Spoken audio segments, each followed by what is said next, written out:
Jom masak with us as we gotong royong for our breakfast meal. Now it's our turn to cook for our family. Laksa goreng and grilled fish.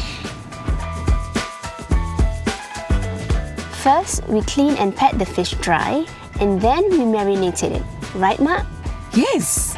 Now we can grill it in the air fryer at 200 degrees for 15 to 20 minutes. I remember getting yellow turmeric fingers when I was a little girl.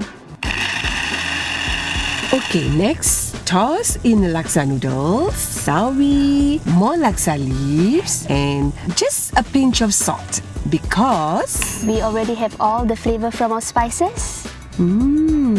Smells like our laksa goreng and grilled fish is ready.